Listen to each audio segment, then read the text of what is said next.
Thanks for joining us today on 320 Degrees, on GNN the Goat News Network. Today we have a very special guest, Dr. Erin King from Tufts University's Ambulatory Service. She is here to discuss a very serious subject, plant poisoning. Welcome Dr. King, and thank you very much for joining us. I'm good, thanks for having me. I understand you are joining us today to discuss toxic plants. Is this a common problem for goats or other farm animals? Yes, it definitely is, especially coming up for the spring and the summer, into our great grazing season. We start to see a lot of these toxic plants pop up, and with goats, being out and about, it's definitely a concern. What are the most notorious plants? Yeah, in this area, pretty much anything in the azalea family. So that family of plants is called Ericaceae. That's the family of plants that are really toxic. That includes azaleas, mountain laurels, rhododendrons. So in the Northeast, when I think about toxicities in a small ruminant, those are definitely the ones that come to mind. Pokeweed is another common toxin that we have in the Northeast too. Pokeweed. I had no idea. Here at the Sanctuary of Hope, some of us use the berries to dye our fur a pretty purple, but we don't eat it. Yeah, I think pokeweed, I don't think it's as palatable as other toxic plants. I think that's why sometimes they avoid it. But the ones that I see, it's like the goat doesn't have many options for grazing. And it's like growing into the sort of like growing into the enclosure or something, and then they tend to browse and eat it. Yeah. What compels them? Yeah. So Yeah, I think it's like when they don't have a lot of other stuff to munch on. Are there different types of plant poisoning? Yeah, so the family of plants that probably is the most toxic around here in the Northeast would be the Ericaceae family. And are some more dangerous than others? And the reason why they are so toxic is because they also, not only do they cause GI signs, but they also cause cardiac signs. And what also contributes to their toxicity is that a very small amount of the plant causes signs.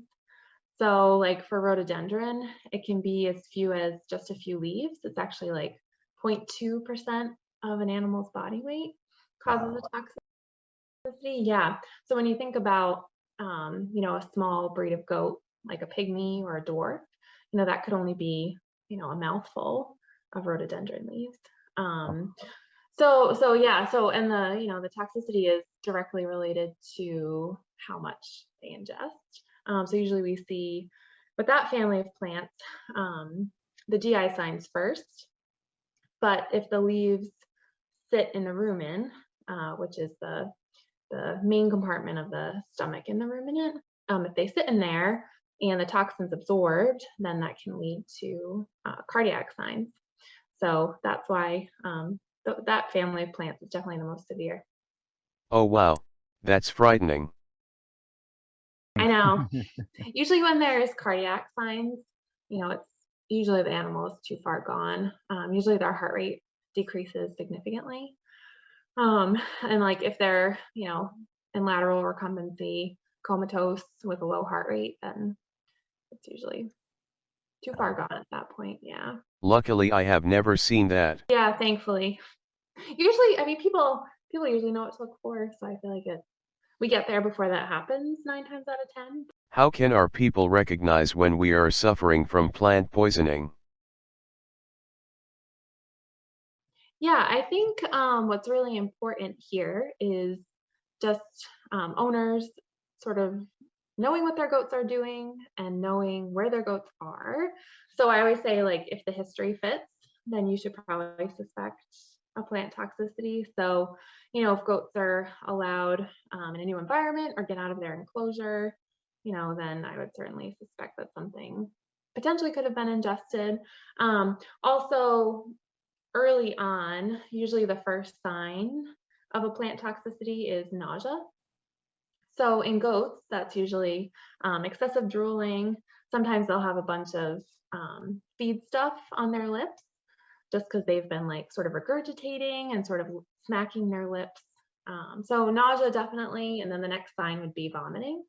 So when any of that occurs, it's good for humans to get in touch with their veterinarian. What can our people do while we wait for our doctor to arrive?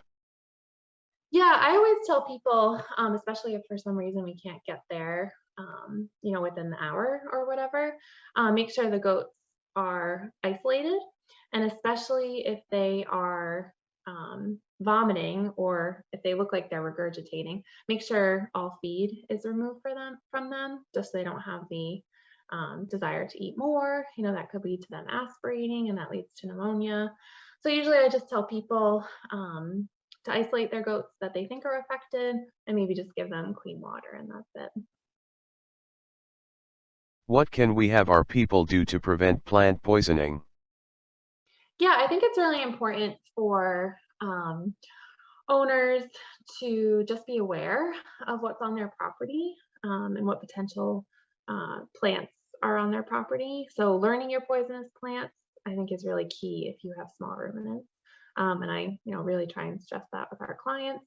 So getting a feel for what those plants look like, knowing when they bloom, and making sure that, if possible, they're removed from the area that the goats will graze on, or just not letting goats have access to that. That being said, sometimes it's hard to contain goats, as we know. Um, so making sure, if you do have poisonous plants, that you have really good fencing in place.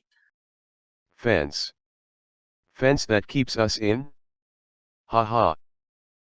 Yeah, I'm not sure. Maybe like a 10-foot barbed wire fence.